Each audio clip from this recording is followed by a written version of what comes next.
The message of this book is be you and everything is going to be okay. You are not alone, and I promise everything is going to be okay.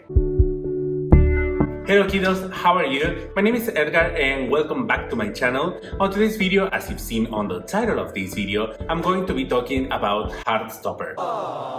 Because the Netflix show just arrived today and actually I've been binge watching it. I'm a big fan of the book as well, and I think it will be an interesting conversation to sit here and talk to you about it. Because you might be wondering, does it worth my time or is it the equivalent of an Apple tag? I mean, like, not necessary at all. Well, if you're still wondering that, just keep on watching this video.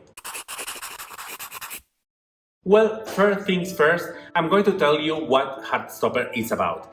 Heartstopper is a novel written by Alice Oseman. It's actually a comic, and it tells a story about Nick and Charlie. Nick is like basically this straight type of rugby player, and Charlie, on the other hand, is the only gay that has come out in school. Of course, he's not the only gay, but he's the one that feels everyone knows about him. So he came out of closet, but in a forced way, because like someone started talking about him. So he had no other choice but to accept who he was, which for some characters it feels like, oh my god, he's so brave. But on the other hand, he feels super weak and exposed. He's been seeing this another guy called Ben, and the thing is like Ben wants to keep him on the side and kind of like in the shadows because he doesn't want to accept that he's gay. So when Nick comes to the whole panorama as the straight rugby player who is a friend with him, Charlie starts developing some feelings for him. Then it becomes very clear that he's not going to be alone for much longer. The books are something that I actually come up in a way that was kind of like accidental because I heard some people talking about it, but when I actually saw them in the bookstore and I opened them and saw that it was a comic, I was thinking this might not actually be for me because I don't like comics, or usually I don't read them. So I got them on my Kindle instead and said like, okay, I will give it a chance to the first one, and if I like it, I will continue with the story. And it has this warm feeling that will give you just from the very first page that actually the whole book is going to be ending before you know it, and you will want to know more about them. And when I started watching the Netflix show, I had my hopes really high. I'm not going to lie. I was kind of worried that I was going to hate it. So I put it on, and on the first 10 minutes of the episode, my first thought was about the cast, especially the character of Nick.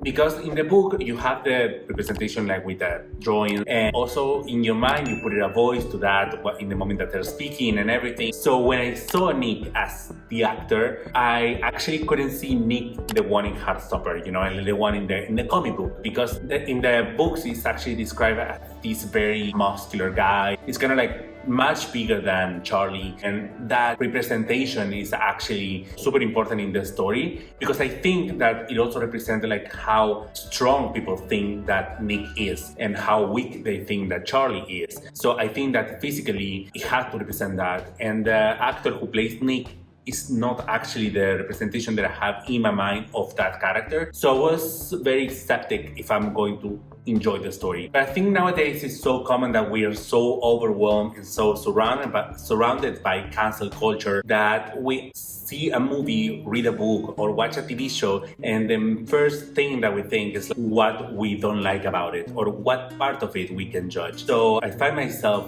doing that in the very beginning of the show, and I actually remember how the book is meant to be the opposite of that. The whole message of the book is actually not to be judgmental, but to find love and acceptance.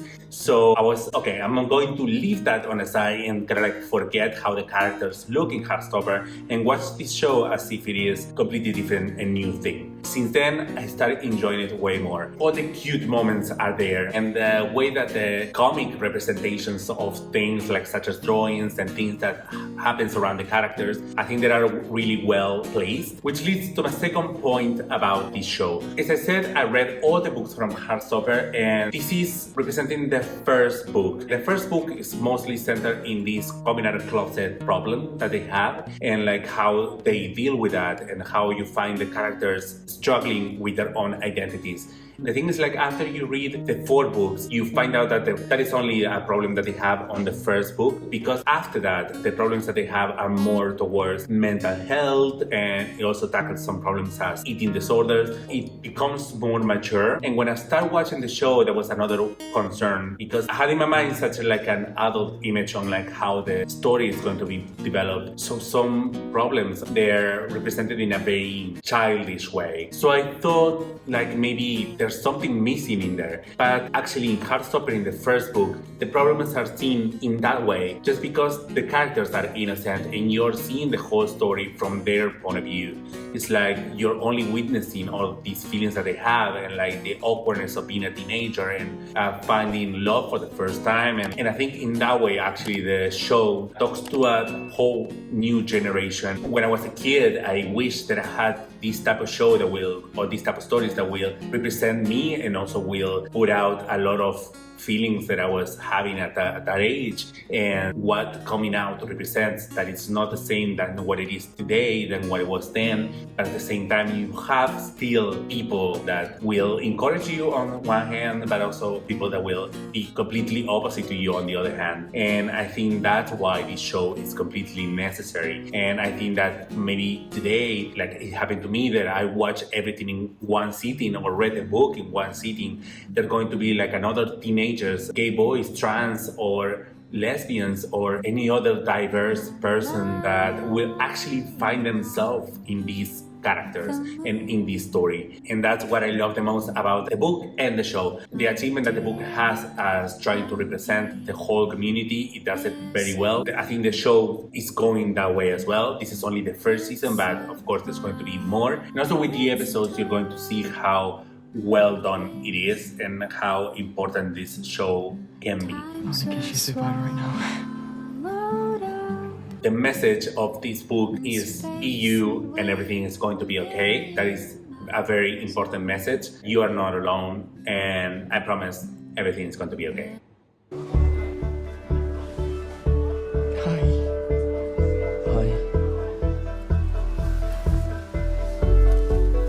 So this was my first impression. I really enjoyed the show. I think that you are going to enjoy it as well. If you are curious about what the books are, just give them a chance. Even if you don't read comic books in general, I'm very curious to read all the other books that Alice Oseman has out already. So I'm going to be reading them as well. And if you want me to review them, just leave me in the comment, please. And also I want to know what you think about this show and what you think about the books. So please leave it in the comment section and I will be reading them. This is my first video about this section that is going to be book versus movies or versus TV shows. So I hope you enjoy it, and if you did, just please like this video, subscribe, and turn on the notifications button so you are notified every time that I upload a new video, and I will see you next week.